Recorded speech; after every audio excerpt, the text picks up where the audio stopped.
Hello and welcome to the Candidate Forum for candidates for Forest Lake City Council.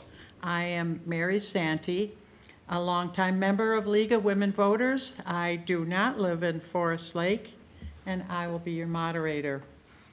All candidates who filed for this election were invited to participate.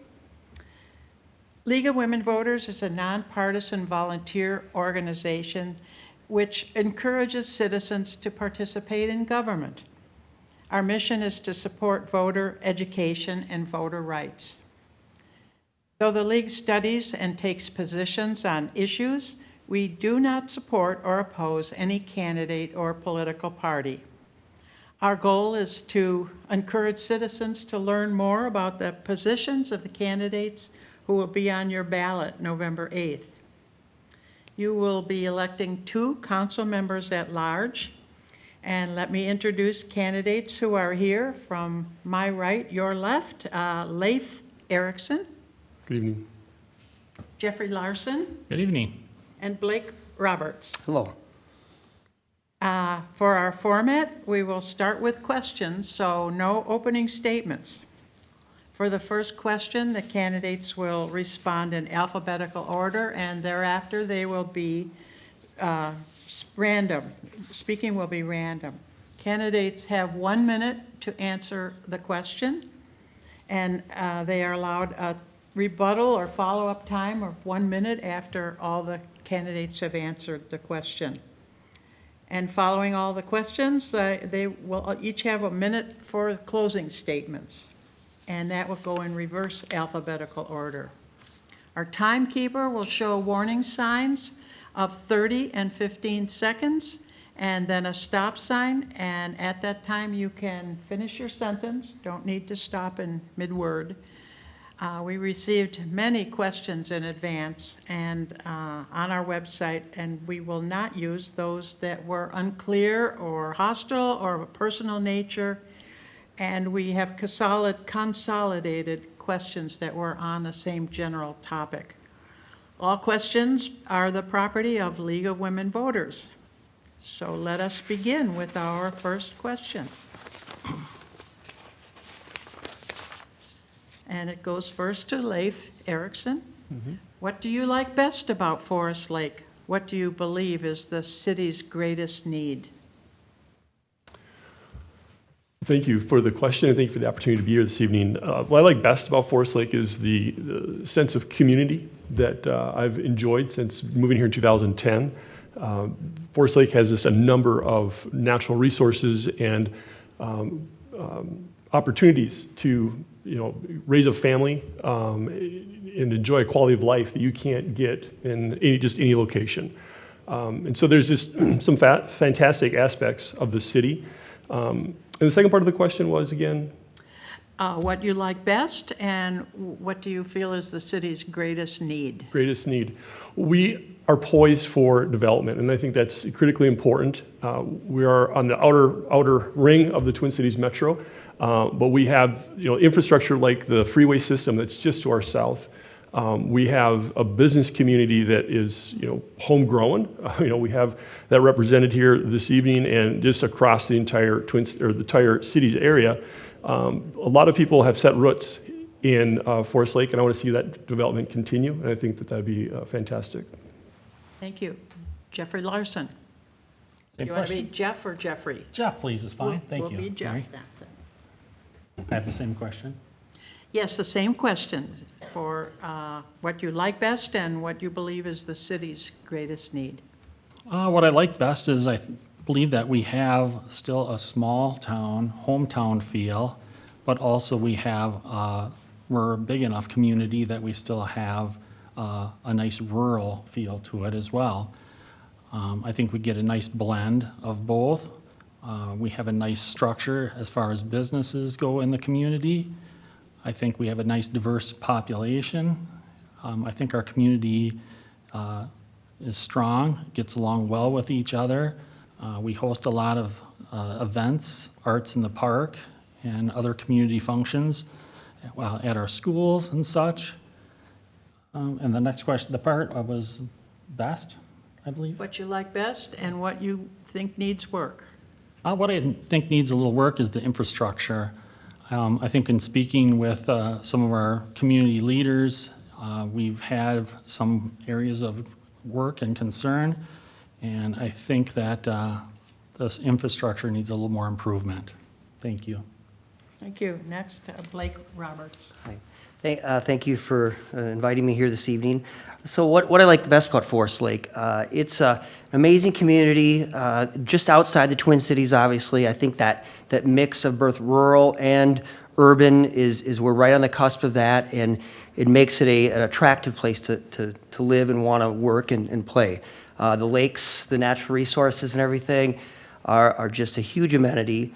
And really is why this town began. It was because of the railroad and of the lakes. So I think those are the two biggest, greatest things. The need, I think, just more development. We are poised to have that opportunity. We have the land available. Again, the location to the Twin Cities and both downtowns is something that we need to work harder on. There's opportunities for smaller lots to have more density, and that only is going to bring more people to the community and help local businesses and the schools. Thank you. And you each have time for rebuttal or follow-up if you choose. Just let me know at the end when everyone is answered. I'll just take, if I can, a couple seconds. Okay. In terms of development, I agree with Blake in that, housing density is helpful, more people, but I also want to see that business development. That is so critical. I mean, we've been having budget discussions, over the last several weeks, and we'll continue to this next week. We know what our expenses are. We have a good sense of that. What we don't know is our revenues. And the more business development that we have, it creates revenue without creating more expense, significantly from a city service standpoint. And so that's where I want to have that mix. Both business development as well as housing development is a great mix that we need to pursue. Anything further? No, thank you. Okay, we'll go to the next question then. And the Jeffrey Larson will be the first to begin. The city council is responsible for setting strategies for the city. What initiatives would you push for? The initiatives I push for, again, I think would be our infrastructure as a strong point. We are currently working, I've been attending some of the council meetings in town here recently with all that's going on. This is the first council that's actually set forth in motion a 10-year plan. And I think that strong infrastructure and with fiscal spending and some conservativeness, I think would be beneficial for everything in that point. Thank you. Thank you. And next to go is Blake Roberts. Yeah. Thank you. So as far as if I'm elected to be on the city council, one thing that I really want to work hard on and push for is creating the downtown or improving our downtown. We've got a great opportunity there right on the waterfront that could be similar to a White Bear Lake or a Wayzata. I think working with local developers or developers from out of town that using different things like TIF increment financing and partnering with them and some parking options, I think are something that really needs to happen here in the city and will help downtown be where we want it to with our downtown plan that we just finished up. Thank you. And then Leif Erickson. Thank you. So strategies for the city, I'd really want to see the city mature as a partner, to our schools, to our business community, to our family community. We need to be a partner in all that's being done, whether it's developers or what the case would be. One other strategy that I'd like to push forth, this wouldn't be city-driven per se, but I'd like to see come to pass, would be a visitors bureau. If you've looked at the St. Paul Chamber East Metro Guide, I mentioned that as well. I think this is an opportunity. There's so much going on in not only Forest Lake, but the surrounding communities that is positive. I mean, we mentioned Arts in the Park, we've got the fly-in, we've got all kinds of things that are happening. Again, not only in Forest Lake, but our surrounding community. I think it would be a great opportunity to help the general public locally as well as in the surrounding areas know that Forest Lake is here. There's a lot of great things happening, and we, it's time that Forest Lake has that. Thank you. Anything further for anyone? Well, thank you. Okay, we'll go to the next question, and we'll go first to Blake Roberts. Please describe your personal approach when it comes to the budget and financial oversight responsibility of the council. My financial approach on that, personal financial approach on that would be, the Forest Lake's in the position that we do need to make some changes. I mentioned the downtown plan, that is going to be put into place. There's a dollar amount to that with $35 million. We don't have to do that immediately. That's a long-term plan. I think that being fiscally conservative but yet proactive to try to get some of these initiatives going is key in what I would like to see happen. We have a relatively low tax base compared to most cities our size, and so, but, the increasing and with the economy right now, you need to be very concerned about that and make sure you're being responsible with your spending. Thank you. Then next, Leif Erickson. Yes. So my personal approach to budget and finance, this is actually what I do for a career. I've spent my entire career in personal finance, working with folks of every economic strata and helping them be wise stewards. And I want to bring that to the city. It's been talked about how we can't stop kicking, we need to stop kicking the can down the road. And I would agree with that. I mean, it's kind of one of those things, like I've told my kids with education, it's pay me now or pay me later.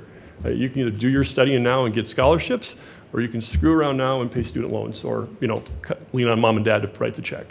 Kind of the same thing with personal finance. We either deal with the hard realities of where we're at and make wise choices to move us in the direction we want to go, or we just keep hoping that something will change. Now, I've got clients that, it's age 60, they haven't saved $1 for their retirement. Guess what? It's going to pay me later, right? Because it's those savings amounts get pretty significant compared to those 20-year-olds when we can start early, plan ahead. So I love the 10-year projection that's finally come out. I think it's critically important. I don't understand why we didn't have it before, but I'm grateful for this council to have gotten it in place now. Thank you.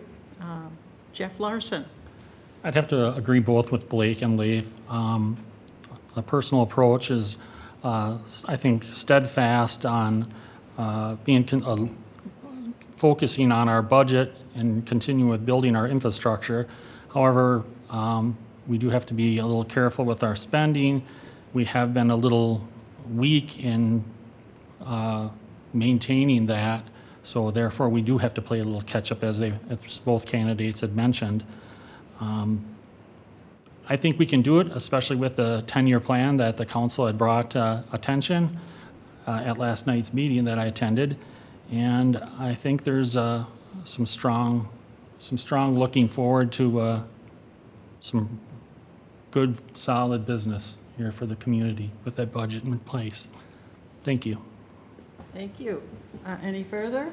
If I could just, add, I agree with both gentlemen. The 10-year plan that the current council has put into place, and staff really, is excellent, and it is long overdue, and it'll help us guide us for the next 10 years. There are a number of different funds that they're trying to get a balance up there, so as major things happen, we can use that money instead of having to bond for major purchases. So that in the long run is only going to save us money.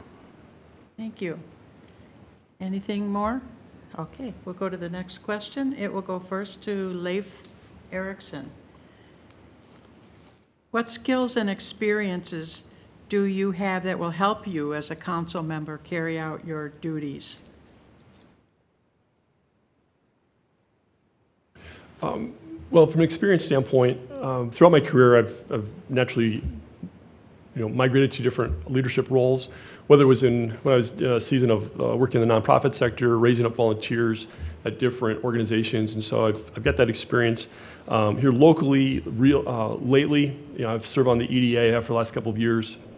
We got involved with the more local business community through the Chamber of Commerce, asked to serve on the board, and asked to serve as the chair-elect for this current year. And so, one of the skills I feel like I have is from a listening standpoint.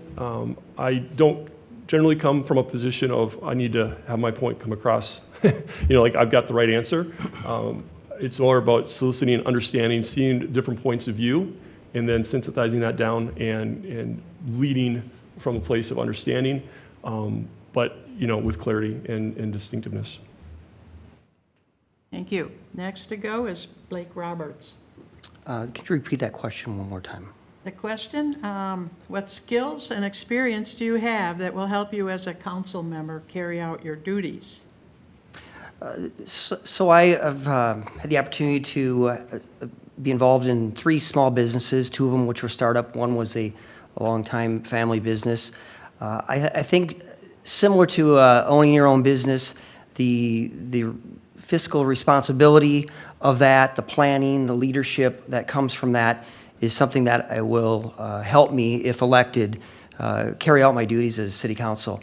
I also have been on the EDA for 12 plus years, so I feel I have a pretty good knowledge of city government, how it works, the expenses, the budget, and I have also been past president of the Forest Lake Rotary Club, Forest Lake Association, and been active in the chamber.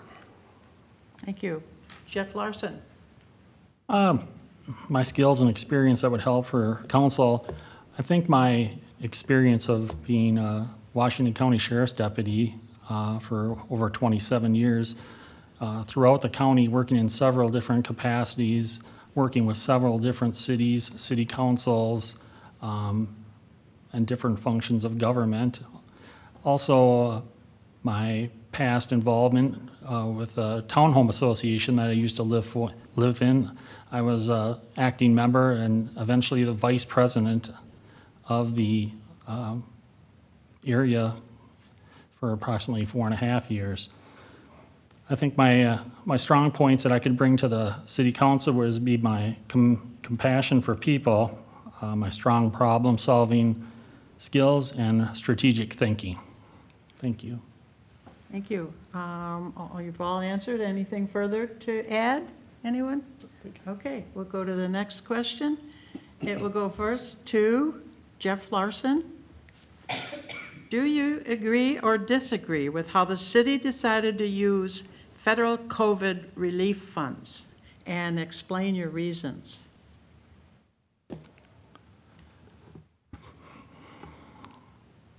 From my understanding, the city obtained their money, and there was some a little bit of discrepancy in what they were going to be using. So I think they made the right decision to return the money back to the state rather than get caught up in some unfortunate issues or circumstances. I think it probably could have been better planned out and used in a more of efficient manner, and I think there's a lot of different things we probably could have used that money for. It's a shame that it came to a situation like that, but I believe they did the right decision in returning the money back to the government. Thank you. Blake Roberts. Thank you. So as a member of the EDA, we were in charge of a lot of those funds to give back to businesses, and I think the city did an amazing job doing that very quickly when it was needed, especially a lot of these businesses, restaurants and that were really in tough shape. The city turned that around, staff did an amazing job with that. And then also the internal needs of the city, for the most part, I think they did a great job. However, the Castlewood Golf Course situation was really disappointing.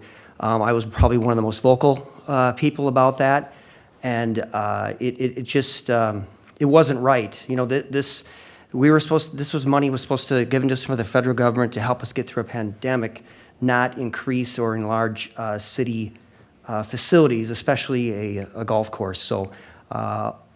All in all, they did a good job, but that was really was a black eye for the community and for the staff and the current city council. Thank you. Leif Erickson. Yeah, I'd largely echo Blake's comments. I did have an opportunity to see how much of the funds were being utilized internally, and helping support our business community. And, you know, from that standpoint, the city did a great job. But I too would disagree with, you know, how things played out, and the only thing that people remember, you know, frankly, you know, what we made the news about was, you know, getting caught up in the Castlewood Golf Course. But I think it actually, you know, actually goes back further than that. It speaks to the planning in the past around our park system. I mean, frankly, that is a city-owned park, you know, golf course. And if we had been budgeting for that and for the, you know, the future development of that, the whole goal there, is my understanding, is to get so that it's no longer being supplemented by the city, that it's a functioning entity on its own, so it's not subsidized by the city. From that standpoint, I love the idea, but we went about it in the entirely wrong way. Thank you. Anyone further to add? Okay. We'll go to the next question, and Leif Erickson will begin that one. And the question is, what do you believe will be the impact on property taxes given the increase in residential property values? Well, as I think we've seen with the budget numbers that are coming out in the levy, it looks like the tax rate's actually going down. I think the projected tax rate's about 35, which is significantly lower than it was even 7 years ago, you know, over 40. And so the thing that we can control is controlling expenses and being mindful of how we plan. You know, we need to serve the community. We need to be ready for growth. We need to, you know, replace snow trucks when they need to be replaced. Those things that just have to happen. I don't think we're going to see another 26%, you know, property increase. I mean, for those that we're selling, we're obviously very happy to have the property increases go up. You know, when it comes time to paying taxes, it's a little different story, which I'm part of that because I didn't sell. But I think that the city is doing a great job of planning out that the expenditures that they can control, they can't control what the market does. We've seen property values drop, you know, even 10, 15 years or 12 years ago. I don't perceive that to be the case. So, you know, ideally, we're going to continue to see property values increasing and, you know, steady, but good stewardship from the city on their spending side. Thank you. Jeff Larson. Could you repeat the question? I caught the tail. The question is, what do you believe will be the impact on property taxes given the increase in residential property values? Well, I'd like to kind of echo what Leif was saying. I believe that the taxes, we did suffer a pretty substantial tax increase. And again, kind of echoing back to the city's 10-year plan that they've put in effect, I think we need to do more with our infrastructure and prepare more for continued residential and business increase in the development area. There's only so much I think we can do with our budget, and I think we need to be just as fiscal responsible as we can with that. Bring the most benefit to the table as possible. Thank you. Blake Roberts. So, thanks. So that it's a double-edged sword, right? You know, values go up. That's a positive. The negative is the implications on how that is affected on your individual tax statement. That is, you know, the valuations in itself it's an imperfect science. I wish it could be a better system there potentially. I know cities this size don't typically bring in their own tax valuation. They usually use the county. That as Forest Lake grows, maybe that's something that we could look at to have a little bit more control as to what those rates are and how fast they accelerate. This was the real unfortunate part about this is that, you know, by some accounts, that value now is starting to go the other way just as fast as it increased. So you have this up and down. If there was more of a consistent, it would be much easier for people to budget out of their own homes as far as how their taxes go up. Yeah. So thanks. Well, we have an opportunity for another edition, if any of you would like to say more. Yeah, I'll just finish if that's okay Like, where I was going there. So it's the rate that the city is taxing again, relatively low, and a lot of that has to do, any increase, I think it's gonna be 6.5%, or that's where they're thinking the levy's gonna be. A lot of that is out of the city's control. It's a lot of it are labor negotiations and contracts, and so that typically is about a 3% increase. So really, it's not giving the city a whole lot to work with if they're trying to keep things below that 6%. So the current council is working hard and hopefully can get that down. The levy itself, I know they have to set that levy here next week, but by December, with some additional funding coming in, the hope is that it would be lower than what they're projecting at this point. Thank you. Anything further over here? Okay. We'll go to the next question, and the first to speak will be Blake Roberts. The downtown plan for Forest Lake was approved by the council in July. What do you see as the strengths and weaknesses of this plan, and what would you prioritize? So I had the opportunity to be a part of that with the EDA. That was an EDA-initiated project. And so it's exciting. There's a lot of opportunity for downtown Forest Lake, again, with the waterfront. I think the strengths there are just having the opportunity to see something that we have down as a roadmap, really. None of this is set in stone. It can change, but as the development comes to us, at least we have a roadmap down to decide whether or not that's the route we want to go. I think the weakness is the boat launch. That was a contention for a lot of people. Parking downtown is an issue for some, and a lot of that parking issue becomes from boat traffic and trailers. So one idea was to take that out long-term. I would disagree with that. I think that the boat launch brings additional traffic and people into downtown. And so trying to find some parking off-site, relatively close to the launch, is how I'd like to see things go with that plan. Thank you. Next go is Leif Erickson. Thank you. Yeah, and I too had the opportunity to be a part of that downtown plan. And one of the strengths that I feel of it has is just the community input. I mean, our consultant did a nice job of getting engagement from the broader community through the Arts in the Park, conversations with the business community. So I feel like there was a number of voices. Anybody that wanted to have a voice in the development of it certainly had that opportunity too. And I was at one community meeting where there was plenty of input, which was good to see. Weaknesses, you know, our downtown is frankly handcuffed by Highway 61, by MnDOT. I mean, if we want to even do something as simple as putting down, you know, planters downtown for the beautification committee to add a little bit of, you know, brightness, we got to get them to sign off on it. That has to change. If we want to have control of our downtown and control the destiny, we've got to get that back from MnDOT.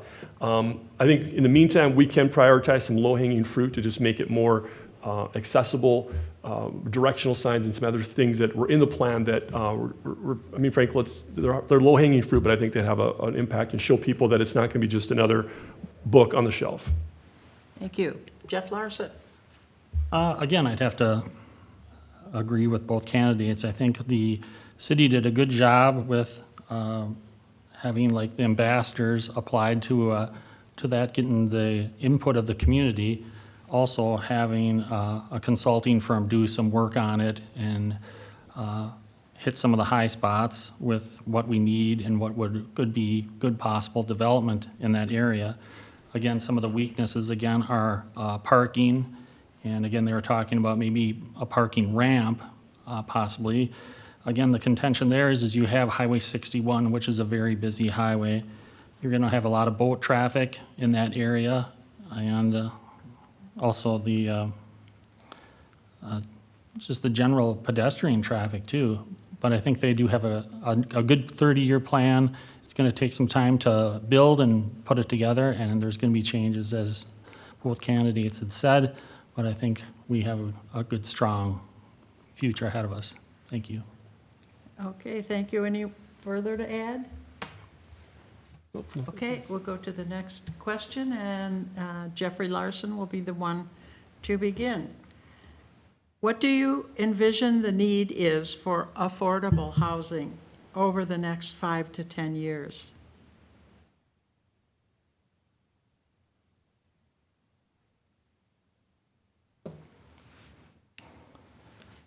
What do I envision the need for affordable housing over 5 to 10 years? I think, again, just the city's plan as far as for residential build, what we can do to draw some more residential building, bring some other community members to the city, possibly some tax base, and a little bit of small business growth also for that. I guess I'm not quite sure as far as some of that area of gray for that. But Okay. thank you. Blake Roberts. So affordable housing can mean many things. Most people think when it comes to affordable housing, apartments or lower income, but affordable housing is really on all levels. We have a nice mix of apartments, multifamily housing that's come up to Forest Lake in the last couple of years. I think that's great. But really where Forest Lake can focus on, I think, affordable housing would be on smaller lot sizes. I mentioned that earlier. I think there's an opportunity there. If the maximum size or the minimum size lot right now in the city of Forest Lake is 15,000 square feet. Most cities comparable size are closer to that 8,000 square feet. So really, affordable housing could mean an apartment or single-family home, and where if someone isn't able to afford a 15,000 square foot lot, maybe it's an 8,000 square foot lot, and makes it a little bit more affordable for that person to move to Forest Lake and be a part of the community. Thank you. Leif Erickson. Yeah, I mean, affordable housing in Forest Lake has long been an issue. It is a big price point, just on averages. If you just look at the averages and the studies, I would agree with Blake. Creating an environment where the housing developers have an opportunity to actually put up homes that are affordable, that have, regardless of life stage, whether it's that starter or that next home. I mean, we used to joke about putting up these McMansions. Well, when you're building on scale and you have certain requirements, as a developer, your hands are kind of handcuffed a little bit, or you're limited, so that you can pay your staff and do what you have to do. So creating situations where those developers can create more affordable homes and still make a reasonable profit is going to be one of those solutions. And we've had plenty of apartment buildings coming in, which can be a stepping stone to that, bringing those folks into town, and then if we can create those next steps for them from an affordable housing standpoint with smaller lot sizes, I think that's a great idea. Thank you. Anything further to add? Anyone? Okay, the next question will go first to Blake Roberts. What do you envision the need? Oh, that one I did. So the next is, what efforts should the city consider to make Forest Lake safe for all citizens? Forest Lake, we're fortunate. We have an amazing police department here. We have longtime officers, command staff that have done just an excellent job. A couple of years ago, when there was conversation or they almost disbanded the police department, the public really rallied behind like no other time in the city that I recall, and that just shows you how the support that the police department has. They have different safety camp. They're out there. They're seen, and I think the more they're out and about, the less it's going to deter crime. So we're fortunate there. The city has funded them very well, and they do an amazing job. Thank you. Jeff Larson. I think we need to trust and support the current safety system, the public safety, the police. I think we need to ensure that they both are supported with enough staff, equipment, and training.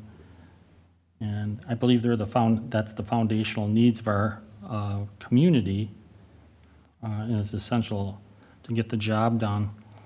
I believe the police department's doing a phenomenal job with, again, as Blake mentioned, safety camps, being visible to the community at Arts in the Park, hosting other events, being visible in our schools as a school resource officer. We have the speed trailer out. They're looking at hiring additional help. They're down 3 officers currently at this time. However, they're looking at maybe community service officers to help loosen the load and handle some of the non-priority or safety issues for the community. Thank you. Leif Erickson. Yeah, thank you. I think our Forest Lake Police Department has done a phenomenal job of creating, such a culture of trust between the body at large, or the community at large, and the police force, whether that's at the school or the public, in general. You see them out there at Arts in the Park on the 4th of July. I mean, they always have a smile on their face. They're easy to approach. They're easy to have conversations with. It's just, not that way in every community, and this community actually appreciates them, as we saw a few years ago, and so I'm grateful for that. The other thing is having that long-term police force, having staff that doesn't have a lot of turnover. They know where those trouble spots are. They, are proactive. They're able to be proactive, and that's essential. And so I'm really grateful for our police force. Thank you. And anything further to add, anyone? Okay, we'll go to the next question, and Leif Erickson will begin. How would you go about seeking input from the community, and how would you use that input in setting policies and direction for the city? How would I go about seeking input from the community? Boy, there's just so many different ways of communication. I mean, my phone number's out there. I've received calls, even this short amount of candidacy from citizens. Always welcome to have a cup of coffee. If there's a reason or a need arises to have a more public event, I'd be happy to do that. I've been told I'm a good question asker and a good listener, so Lord willing, that would continue on. And that's I do seek other the community's input. I want to understand what their concerns are so I can represent them well. Again, I've got my value system. I'm passionate about some things, but I want to make sure that this strategy that I might be being a part of, if elected to the council, is representative of the community at large. It's not, I'm not living in a silo, but is certainly representative of the broader community to serve them well. Thank you. Jeff Larson. I think it's to seeking input from the community and how we'd use it would be through social media, Facebook. I think that when we registered to be candidates for the council, we put our email addresses on there, our phone numbers, our addresses. I think we put ourselves out there to be visible to the community, and we're looking for feedback, and we're available for questioning about some of the topics. I think that I hold a strong compassion for people. Again, I'm a strong problem solver, and I think we have good strategic thinking, and I think the community would set trust in us, and I'd like to keep that, and hopefully they would bring that forward to us to build the community stronger. Thank you. Thank you. Blake Roberts. Thank you. Seeking input is huge. There's different things that I've been involved in here with the EDA, and where we have tried to do that and get as much input as possible. But with people with their day-to-day lives, they're busy. And so unfortunately, a lot of times people don't learn about things until it's already been passed or something's been in place, and then there's the issue. So I've told a number of people, if I'm elected, I will be reaching out to them to get their perspective on different issues, because it's always good to have someone else's thoughts on something. And so the more that we can get, I think it makes it all us better leaders, whoever gets elected, and it just needs to be first and foremost.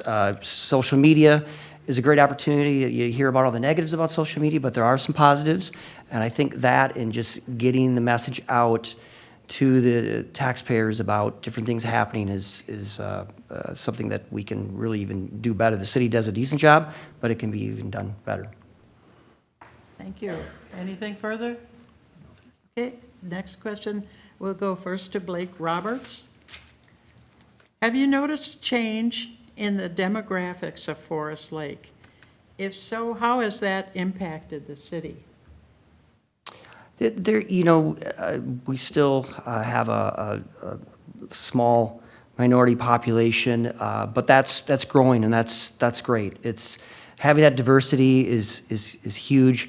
I think the schools do a nice job of making that happen and making it more inclusive for everyone. And so, as time comes and keeps on going, it's going to be a big thing that for Forest Lake, and it's going to be a positive.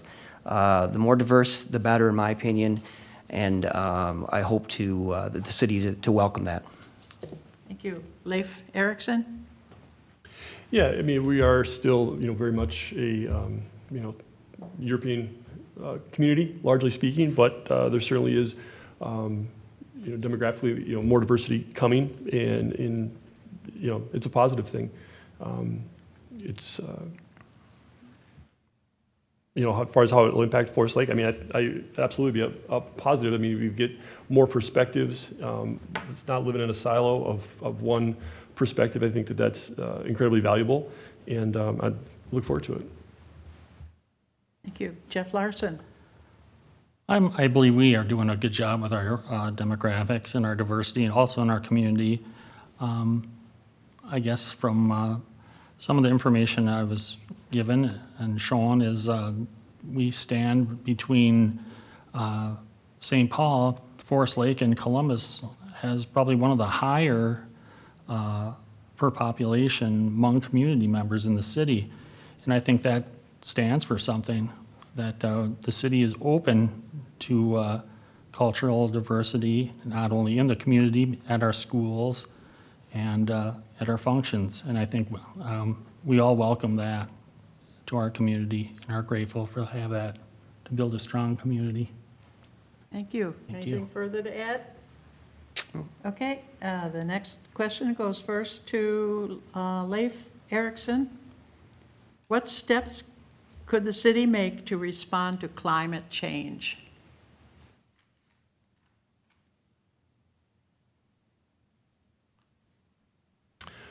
I think one of the things that we've seen in the recent budgeting is that we recognize that we need to take care of our waterways, just from the environment in general. And so, we've got a plan around that surface water management. Forest Lake has done a phenomenal job of the enhanced roadway cleaning to keep more pollutants out of our systems, out of our waterways. And so every one of those incremental steps, and doing it with partnership, we don't have to do it alone. We got a new city sweeper, through a grant. I think it was with the watershed. And just having that partnership so that we can combat this. It's not something that the city can take on its own. As we continue to see development, whether it's housing or business, to take those steps to do it with a mindfulness towards the environment, towards climate change. Every one of those incremental steps that we take has a positive impact. And so I'm grateful that we've already taken some steps we can continue to and need to. Thank you. Question goes next to Blake Roberts. So with having so many natural resources, the lakes and that is partnering up with the Watershed District, the Lake Association, as Leif mentioned, the grant with the street sweeping and keeping runoff and pollutants from going into the lake is a huge piece of that. Other things that the city itself, with all the equipment, trucks, tractors, all that, using the best technology, the cleanest technology in fuel and different technology as it's going to come about that we can use is going to only help the long term. That's the goal for a lot of people. Electric's a little bit. Some people believe in that, some don't. But whatever the technology is that the city has, that it still is cost effective, I think would be important to implement for city vehicles. Thank you. Jeff Larson. I think both of our candidates have covered it pretty heavy here. I would agree with both of them on that. Again, I think the Lake Association and the Watershed District both have dug in deep and hard and looked at any possible things for resources to help control our climate change. One of the things that was mentioned to me by a Lake Association president is they're going to try something with phosphorus. There's a strong part of phosphorus coming from the lake, and they're going to try a compound in the area by where Aqua building is currently to see how that has an effect to try to control the phosphorus from seeping up to the surface. But I think we do need to continue with other possible means for power sources and such. But I think we're heading in the right direction with all our communities' help with the Lake Association and the Watershed District. Thank you. Thank you. Anything further to add? If I could just add one, I was involved with the planning and design of this building and when the new city center. And at the time, whatever the technology that was available, the city did a good job of implementing that to keep it as green as possible. And going forward, any of that new facilities that the city is going to need to be putting up, that needs to be a big piece of it. Okay, anything else further?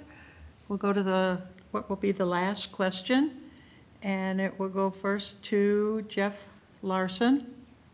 What role can the city play in the preservation of natural spaces and habitat and for waterfowl and other wildlife in the city? And how will the increase in residential and business development affect that?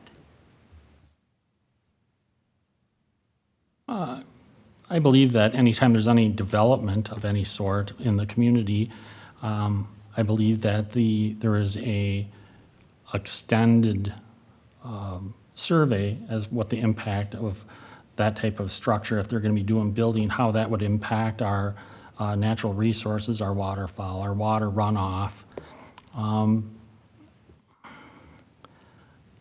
I guess the city's role in that, I guess, is just to maybe just police that a little better.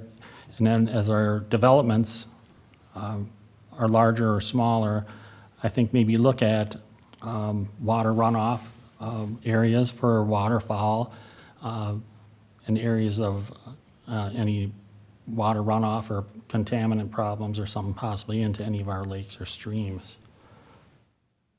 Thank you. Question goes next to Blake Roberts.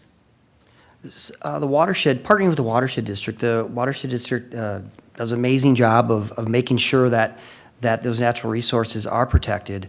To some may say to an extent that is hurting development. So that balance there, that you are protecting those natural resources, but yet still allowing for development that makes sense. I think something that Forest Lake hasn't put into place, but other communities have, is in development, have more dense, if you have a larger spread of land, 100 acres or so, put more of a dense housing on one area of that land and keep as much open land on the other part of it to keep that open feel. Have waterfowl, different animals, to have that not be chased out of their land. So I think doing that is something that the city needs to look at. We really don't have any developments like that. There are some larger tracts that have been developed with some park dedication funds or fees or actually just donating the land, and so that's been a way to help that as well. Thank you. Leif Erickson.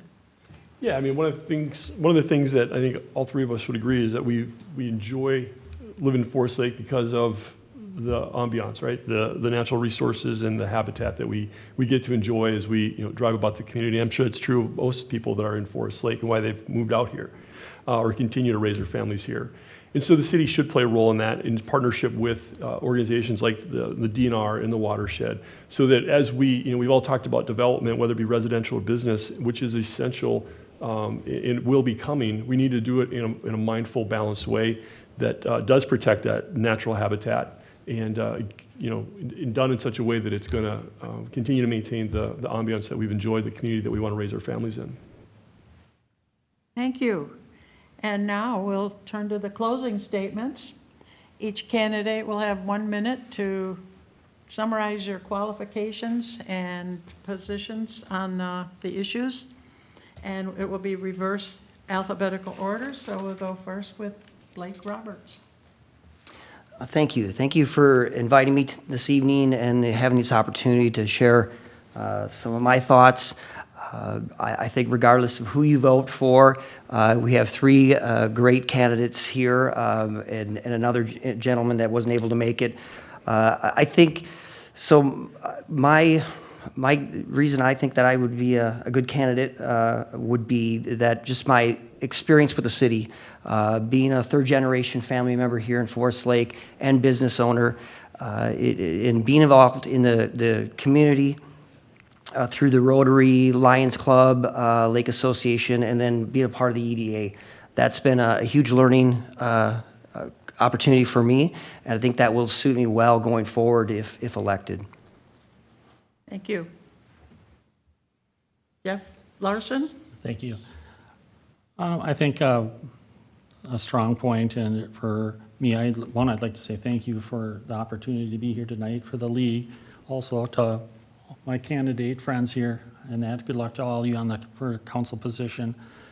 I think a strong service for others is my strong point. I think you have to be in the community to build the community. I need service for me. I'm compassionate with people, strong problem-solving skills, and strategic thinking. I think my employment with the Sheriff's Department over 34 years of total law enforcement experience, I think I bring a strong field and background to our community, especially in supporting our law enforcement here in town. And I think I would be a strong voice for the council for now and in the future. And please reach out and vote November 8th. Thank you. Thank you. Leif Erickson? Well, thank you for the invitation and the opportunity to be here. I think Forest Lake has had 4 great candidates to choose from this election cycle, which is fantastic. I would be honored to serve on the council. I'm invested in this community. As a business owner, my wife's a graduated resident, from here. We've raised our family here, and I'm going to continue to be a part of this community. And so if I can serve in some capacity strategically to help continue to move the city forward, I think it's in a great trajectory. I think there's a fantastic opportunity in front of us, from development, whether that's downtown or business or housing. And so I would just be honored to be a part of that conversation at this council level. And it's been a joy to be a part of the EDA, to be involved in some of those things that are happening so far. And so I look forward to the opportunity to continue serving the community. Thank you. And that concludes our forum for candidates for Forest Lake City Council. Thank you to the candidates for putting yourselves forward to serve. You can view the recording of this forum and all of our forums on our YouTube channel, League of Women Voters, White Bear Lake area. You can also look for it on your local cable channel at the times of their choosing. Our website, lwv-wbla.org, has listings of all of our candidate forums and links where you can submit questions for those forums. And so in parting, remember to vote before November 8th, on or before. Early voting starts September 23rd. Thank you.